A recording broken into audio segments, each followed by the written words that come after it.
So can you hear me now, so to speak?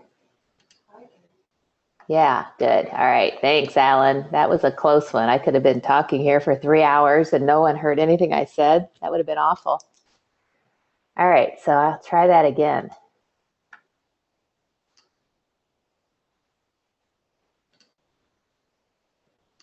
All right.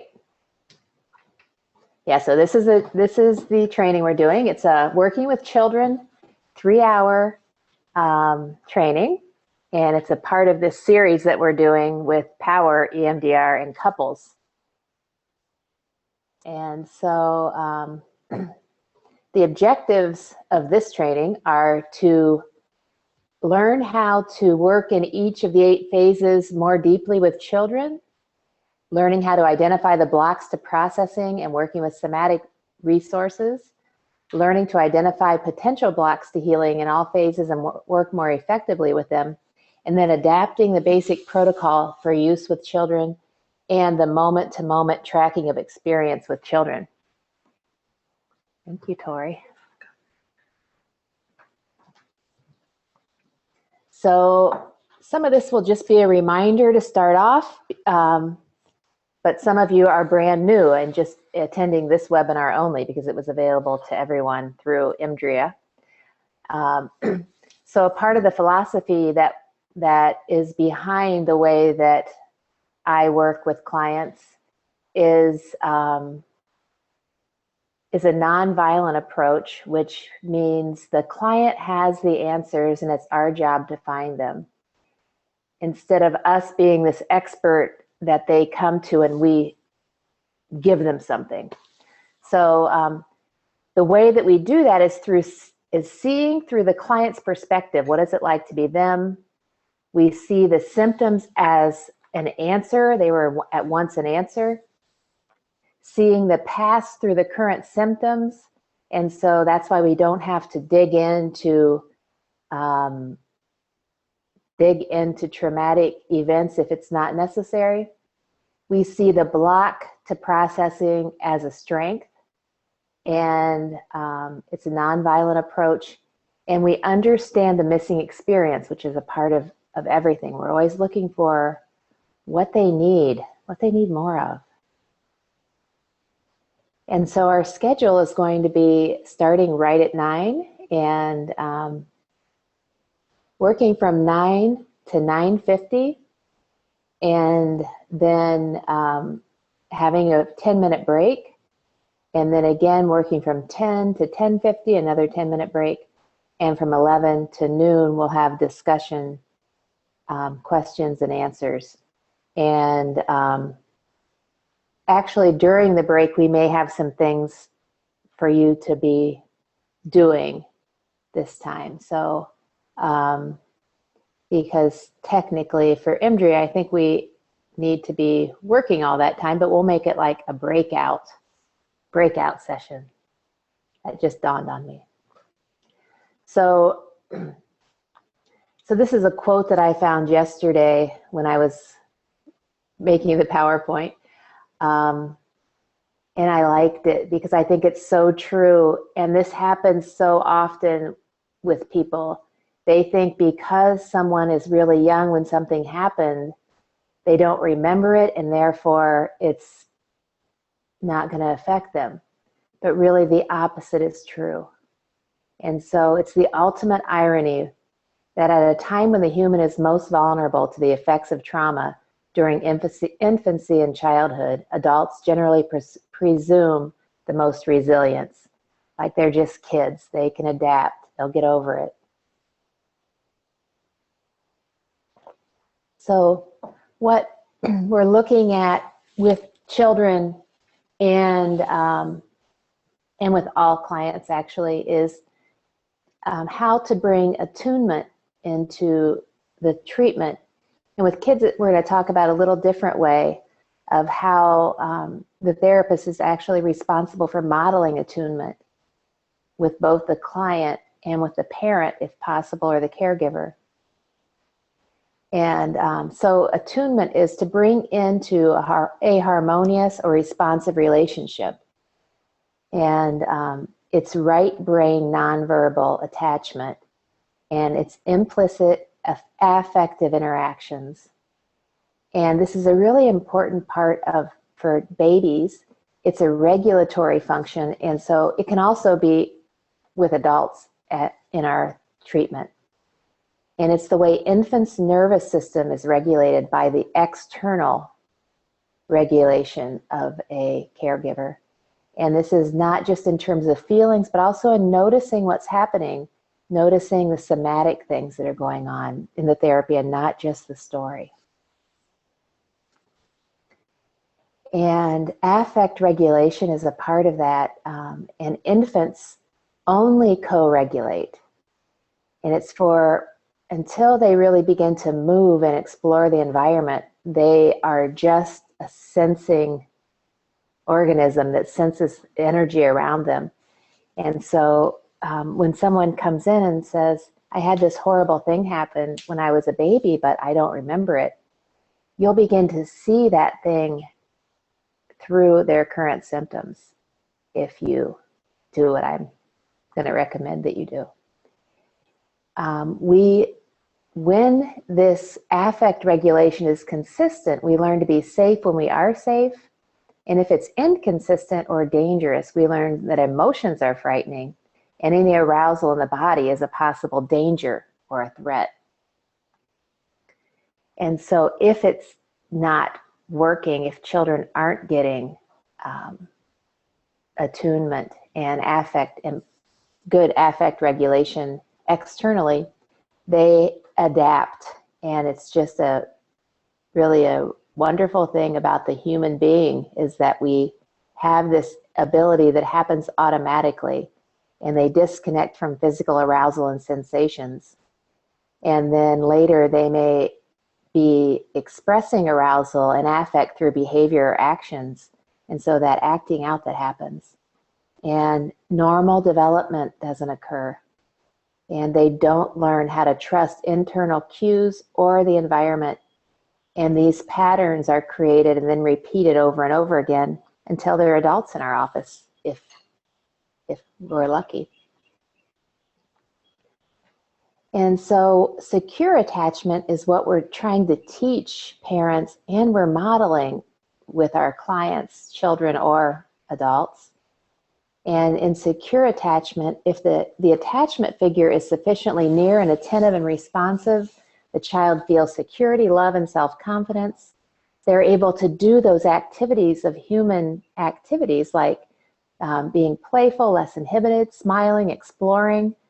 And if not, a hierarchy of attachment behaviors develop due to increased fear and anxiety, and they will do a lot of visual checking, signaling to reestablish contact, calling, pleading, moving to reestablish contact, or ignoring. And so it's not an interactive thing. It's more like a either an imbalance, one side or the other. And so when that happens, the child can become defensively avoidant of contact and appears indifferent about separation and reunion, which some people see as, oh, look how good they are, look how well they're adapting.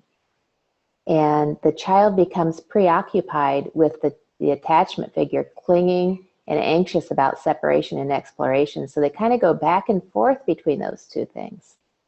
So there's kind of like a hopelessness or a feeling that this isn't going to work. And that becomes their pattern in intimate relationships growing up. And so what we're looking for is repair. And so that's why the needed experience is always necessary. And creating that experience in the various stages of the process in small ways, and looking for those ways to do that. And a cognitive interweave is one of those ways. And then across the three prongs, which are the past, present, and future, we're going to be looking for having that experience in their system so they can experience something different and see the world in a little bit different way. And that's what that integration and repair is all about. And so as we think about working with children, I don't have any current children clients because I have a lot of training. And so the clients, sometimes some children come back just for a tune-up, but it takes a lot of work to work with children. And there are a lot more moving pieces with children. So you're working with caregivers, or you might be working with a foster home people. You could be working with I want to say parole officer, but it isn't that. You could be working with a court. If you're lucky, you're working with a parent that wants to work with you, or a caregiver that is engaged and wants to learn how to do things in a different way. And so this is often how I looked at working with children. For a long time, there was a period of time where the adoption community found out about me and EMDR. And so I got a whole bunch of referrals of children who were adopted from China or Russia. And I worked with them and their adoptive parents. And when children have that early attachment injury and they're adopted as babies, the problem is that parents expect, just like I was saying before, that those things that happened were so young and they don't remember them. But guess what does remember them? Their nervous system remembers those things that happened. And so often those parents come in pretty exasperated because they had this cute little baby that really was so good. They didn't cry very much. They were very cooperative. And then as they grew into a toddler, things started to happen, or into an older child. And so the things that worked with the other parents didn't work with their other children. If they had other children, didn't work with these children. And the conclusion they drew was either I'm a bad parent. I was looking through my charts today, and that was a common one for parents. Either I'm a bad parent because they would get so angry or they would lose their cool, or this is just a bad kid. And one parent came in, well, a couple of them had some pretty extreme experiences, and one came in and said, you know, that parent who put their child on a plane in Tennessee and sent them back to Russia. Well, I know how they feel. And she had adopted a young boy from Russia, and he was now 10 years old. And she was really frustrated by his current behaviors. So one of the things that we're doing, one of the moving pieces of working with children is working with a caregiver. And so as the way that I viewed that was, I'm in attunement with the parent, modeling that with the parent first. Because if you don't get the buy-in of the parent, you're not going anywhere. And then also with the child.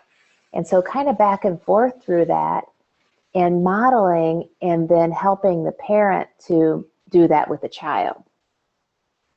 And so the good news is, if you can get them and they're engaged, that there's really hope, and things can happen really quickly, even with the most severely traumatized kids. So EMDR is a great way to view the case. And so what we're looking at, one of the results of attunement is being able to be in tune with what's happening, so that you can pace the therapy in a way that keeps the client safe.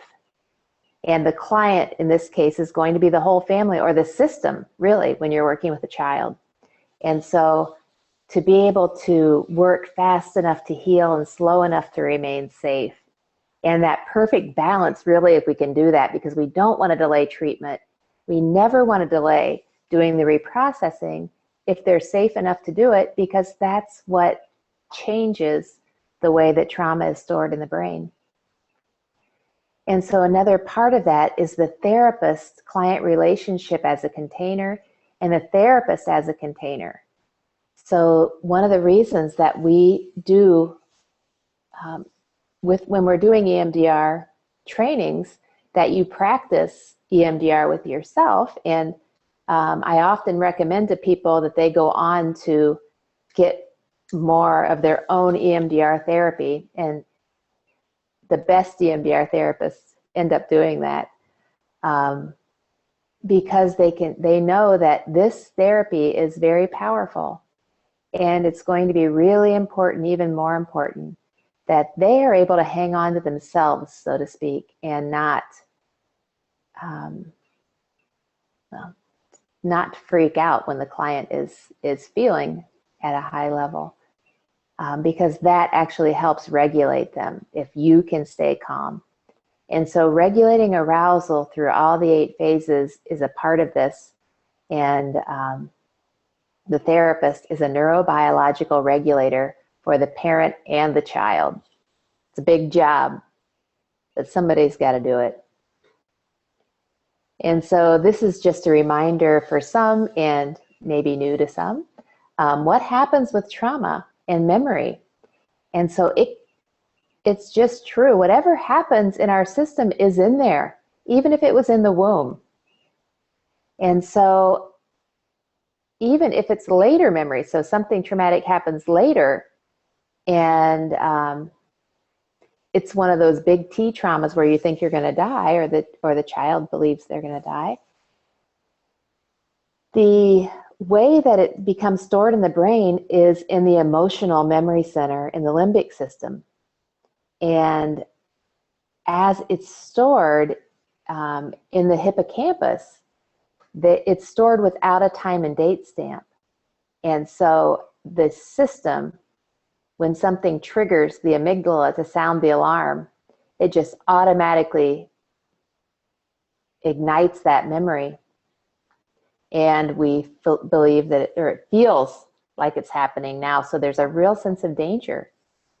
And so, and then that sets off the brainstem, and the frontal lobes shut down. And so it explains a lot of behaviors by kids who, everybody wants to be happy. And so even when kids are exposed to things that are happy events, who have had early trauma and attachment, severe attachment trauma, they may become dysregulated. It may be signal danger for them. And so some of the symptoms you'll see with kids, instead of memories, you'll see lying, stealing. I said lack of normal. I think I meant to put something else in there. Affect expression and violent outbursts, or maybe nothing. Eating and food issues, tactile issues, and they all kind of have the same symptoms. And so to think that it's, and the same history, very similar histories. So they have meltdowns when there are transitions, they have trouble sleeping, they have trouble going to bed, they have trouble going to school, and it's those transitions where they are really triggered by, or their attachment traumas are really triggered. And so again, we can work with memories and lies. And with kids, it's a really simple way to explain it to them. But EMDR is based on this, and you want to always keep that perspective, that those early experiences are the basis of both the dysfunction and the health. And those traumatic experiences create patterns or become stuck due to big T trauma and become the way that the world is viewed. So they learn something about themselves and the world, and it becomes our perceptions, attitudes, and beliefs. And when something happens that is similar, our reaction is actually a memory being activated. So these limiting beliefs that we have about ourselves are the lies and the conclusion we drew about ourselves in the world. And so that's kind of an easier way to explain the EMDR model to kids too, and adults. And so some examples of memories are a feeling of shame at the time of abuse now comes up as a sensation in the stomach. And that sensation is just the memory showing up. When something it triggers it, it may have nothing to do with the abuse. Hiding and stealing food could be a memory of lack of food. Throwing a tantrum at a time of transition could be a memory of abandonment. And there's no connection with it, remember. It's just stored in the system as if it's still happening. And so it's an actual, and I'm talking about pretty severely traumatized kids in these cases, but it's still the same with smaller things where kids are triggered. It feels like a life or death matter to them, and it's not something they're choosing to do. So behavioral things or cognitive things don't work for them. And then using the memory and lie log could be helpful for the parents, and you could make this a little bit more kid-friendly by using stickers that have the faces on them for emotional faces or different ways of working with this, and you could change the names of things. So this is just a reminder of how memories are stored. And so as those memories become stored in the limbic system, they're stored with all the original beliefs, sensations, emotions, thoughts, and images. And so as they are triggered, they come up like that. And then the extra thing that's stored with them is the response at the time in order to survive or adapt. And that's the block to processing, that's the answer, that's the defense. But we have a specific way of working with that that really helps to get through the block more quickly so they can actually move that memory in the middle to a more functional place in the brain. So the thing to remember about EMDR with children is, first of all, it's awesome because they process more quickly, even if they've had severe neglect and abuse. They have fewer blocks, and that's what I'm guessing is why they process more quickly. And their brains change really quickly. The standard protocol just needs to change to be kid-friendly, and then you need to become more kid-friendly. And so most of you that already work with kids already do that and know that, but having more fun, using music, the sand tray, movement, and play in all the phases can be really helpful in working with kids. And then we just want to remember that that 8 phases of EMDR therapy and how it goes like this. And so you're going along and you might learn they need something else. And so you're going back to preparation phase. And it's not just a step-by-step thing with kids or with adults. And so with kids too, we're going to look at this window of tolerance, and we're always looking for how can we see that they're out of the window of tolerance? And that optimal zone of arousal is where we're always going to be aiming, because that's where the processing can happen. And if they're up above the window of tolerance, they're reliving the experience, and they are not, their frontal lobes are offline. They are in their defensive survival skills, and then no processing is going to happen. If they're below, they are hypoaroused, and there's also no processing that can happen there. So it's the absence of sensations, numbing. And so we're going to use some of the same tools, but with a little bit different twist to keep them in that window of tolerance. So how to know when kids are out of the window of tolerance? Usually it's pretty easy to see. They might move around more. A lot of things that the kids did who were adopted, who were in orphanages for their infancy, they would, when they got out of their window of tolerance, they would hang upside down off of my couch, like put their feet up on the back of it and hang their head off the bottom of it. And many of them did that same thing. And I found out that that's actually a way of regulating their nervous system. And so when they're doing things like that, it's really important that you let them do that you allow that to happen. Because any kind of restricting their movement or becoming authoritarian is going to blow the therapy out of the water. It won't work. So they move around more, they become distracted, they might act silly, they might change the subject, they might act out, fall asleep, go off and play, look dazed, or it might just be a yawn or a cutting off like that looks like that for just a few seconds. But that's why it's really important to know the cues and to begin looking for them with kids so that you can just back off a little bit when you're seeing that, or find a way to re-engage them with social engagement so that they can stay in their window of tolerance, because remember, that's what helps us to stay in. So we're going to look at all 8 phases on how to adapt those with children. I sent you a lot of resources in the email. I came up with a few new tools to use with kids. And so we'll go through all of these 8 phases. So the first, safety first, is an important part of all treatment. And so you want phases 1 and 2, history taking and preparation phase, to be kid friendly and involving the parents if possible. So a kid friendly, calm and safe place might be having them draw things or use a sand tray.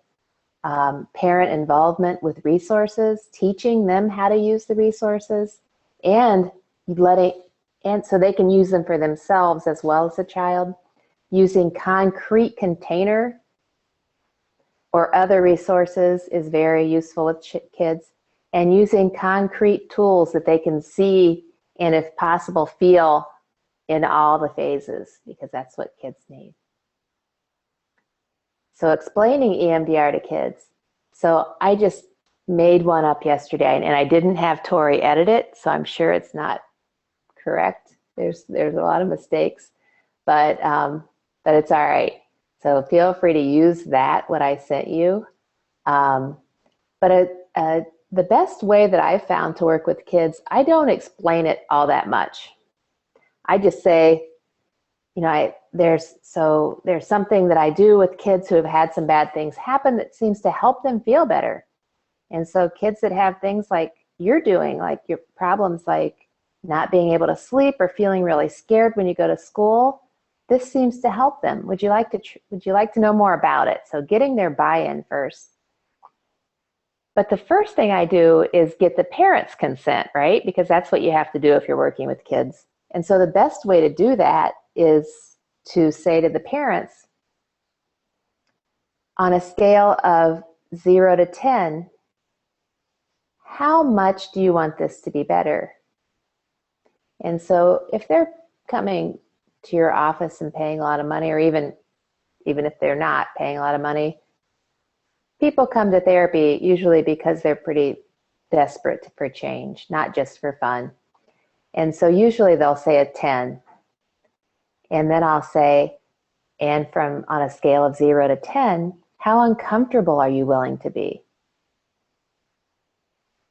for this to be better? And they answer a little more slowly with that one, but usually it's something like a 10.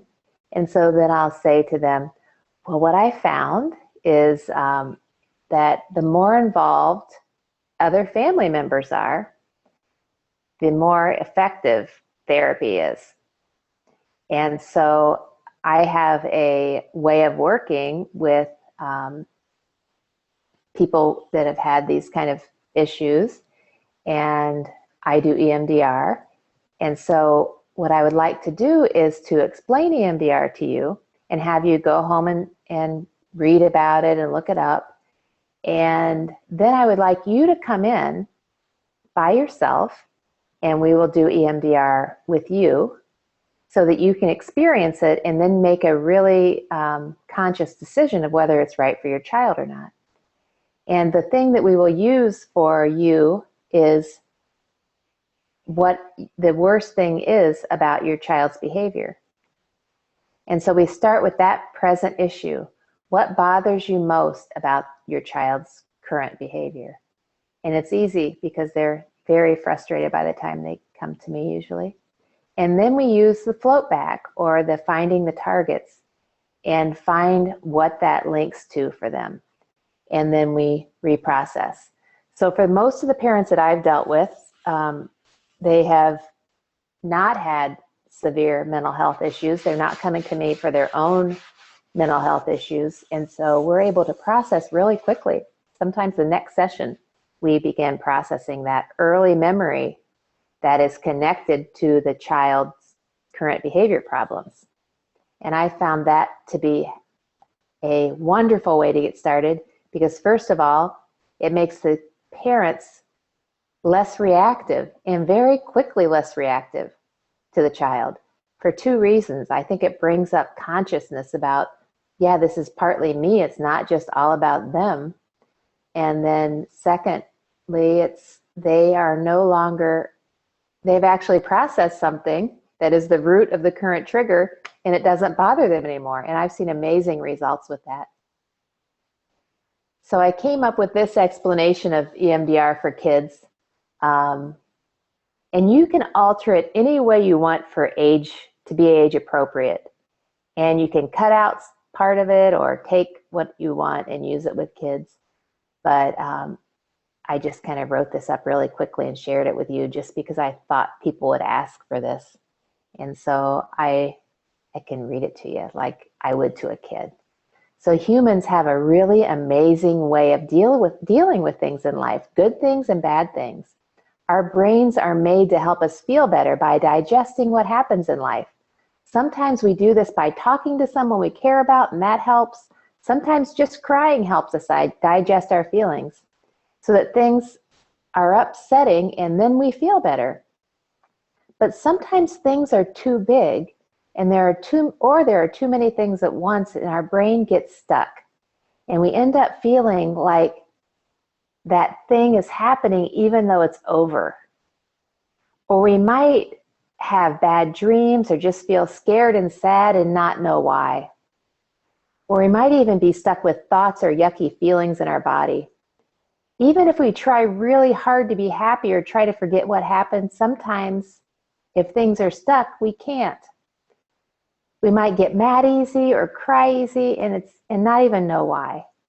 And so I'm trying to kind of normalize what's happening. And so what I would recommend with your clients is you put in their symptoms here. So make it, gear it towards what's happening with them. And then say lots of other kids have the same thing happen. And so I've had lots of other kids who had this happen to them, and I was able to help them feel better. Would you like to hear about what we did? And so if they say no, then they're not ready to hear it, are they?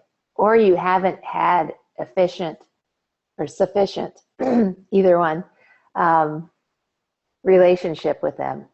And so that you might need some work. And so you don't just explain this right when they walk in the door. First, you need to understand them and understand their story. So, and then I say I do this thing called EMDR. It helps the bad things that happen move through your brain so your brain knows the bad thing is in the past and over. Once the bad things move in your brain, there's more room for feeling happy again. The cool thing about EMDR is it seems to help the bad stuff move out and the good stuff stays. It works by following with your eyes as I move my fingers back and forth. or whatever you're going to do. So I might show them the tappers and the headset and say, we have you put this on and you just listen to these tones while you think about the bad stuff for a little bit. And when you move your eyes back and forth, thank you, the bad stuff moves in your brain, or you could talk about the tappers. I will just be asking you to tell me what happens, and whatever you think or feel in your body or see in your mind is okay. Even if what you're thinking or feeling seems funny or surprising, it's okay. There's no way for you to do EMDR wrong. And if you start to have feelings or thoughts that bother you, that actually means EMDR is working and moving the bad stuff in your brain. So you can just tell me what you're feeling and we'll keep going. The more you move, whoops, I messed up there. So the more you move your eyes, and I was going to say something like, the more the bad stuff will be moving through. So after we start, if you have feelings that are too big or you want to stop for any reason, you can just raise your hand like this and I'll stop. Remember, anytime you need to stop, we can. And even if you just want to take a break for a few minutes. Sometimes when we start to help the brain move the bad stuff, you feel it even more. But I'll help remind you that you're here in this office and you're safe, and we will just keep going and try to help it move. And so I'm going to explain this with the parents and the child. If it doesn't all move out before we stop, we'll do something to try to help until you come back. Like we might use the container box and we might call it something else, or imagine that safe place. And so you want to use that individually for the kids and find some individual ways of using the container for them. So I will edit this page for you and send it out again. Right, Tori? Thanks. So what is it like to be the client? This is an important part of all therapy, right? And especially important when we're doing the EMDR approach, because if you don't understand that, you're going to miss some things. And so this is part of phase 1 and 2 and includes the parents, because if you don't understand the parent, you don't have them on your side. And so the therapist is understanding what it's like to see the world through the client's eyes, the client's reality, both the child and parent, doing this without judgment in an open, curious way, because if there's judgment, there can't be compassion. We're looking for the strengths. What are the strengths? What is over and underdeveloped for the child and the parent? And it might sound like, how awesome that you were able to blank. You know, either able to survive or able to cut off from feeling, and so you could get out of there. And then we're looking for what are the likely blocks and what needs to be developed. If understanding what the client needs, by understanding what the client needs and offering it by saying, would you like it if, and so this is where you begin motivating them to do the hard work of the EMDR therapy. And so we're going to look at character strategies and character types for parents and the child, and just remembering that what those are strategies to help us stay away from pain and or keep attachment. So we're looking for what is over and underdeveloped as a result of those past experiences in all of these areas. And so it will be looking at these for parents and for children. And then this little baby, remembering, and this can be a good thing to use for kids, is letting them know, because a lot of times when they have history of trauma, they also have shame, and they're getting in trouble a lot, and they're feeling bad about themselves. And so reminding them that everything that keeps them from being a shining star is either a memory or a lie. And so the management character strategies, getting past the gatekeeper. So this is another word, really, another way of looking at defenses. And so with kids, they kind of have fewer time to develop these, but you'll be able to see them. And so I came up with a child-friendly answer also yesterday, so we might have to edit that too. So what we're going to do is look at the adaptive response that was learned in order to keep attachment or stay safe. And that adaptive response becomes the answer, the go-to way of managing stress, also the strength. It's what is overdeveloped, and from what is developed, often we can assume what is underdeveloped and check it out and see if we're right. And knowing this helps predict pitfalls and blocks. So how are we doing on time? Pretty good. Yeah, 10 minutes. So let's look at the new answer for kids. And so just like the other answer, these are just some suggested questions. And you can come up with more of your own, or you can add these questions to the questions you already asked kids. And so we're looking for what's their go-to way of managing stress. So when you have time to do anything you want, what do you like to do? And what is your favorite? Here's what I think we'll do. When we take the break, I'll ask all of you to answer these questions. And so you can answer the answer questions for yourself. So you can do that now if you want to too. So when you have time to do anything you want, what do you like to do?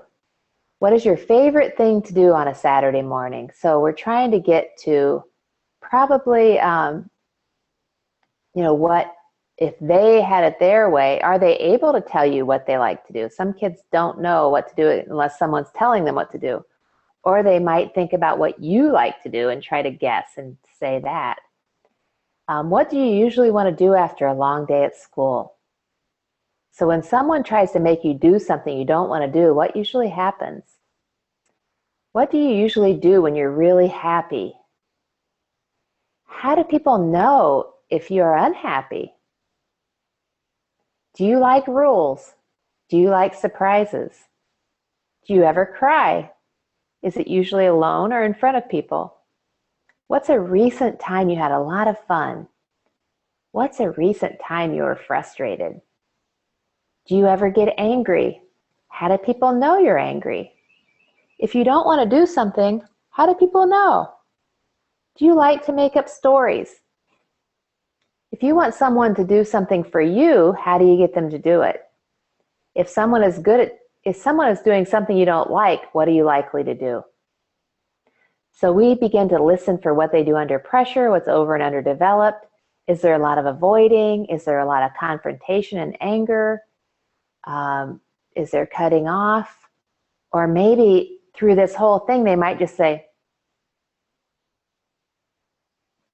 they might not have an answer. And that itself will tell you something, right? And so even the ones they don't answer, or not answering at all, is going to tell you something. And then so what if they go through this whole thing and don't say anything? They don't answer you. So you might say something like, so it sounds like you're really good at being quiet. And it sounds like it's harder for you to kind of, know what you want and say it, or speak up, or tell me even that you don't want to do something. So I would note that with them, and then what would we have to work on? So I would look at, all right, so we know that that's overdeveloped for them, as being quiet or cutting off from what they know. And so we might do some games of bringing out the Beanie Babies and playing with them, or having them choose between several different games or things to do, activities to do. And playing games of hiding, because it's kind of what, we want to bring it into the room. We want to bring the answer into the room and explore it.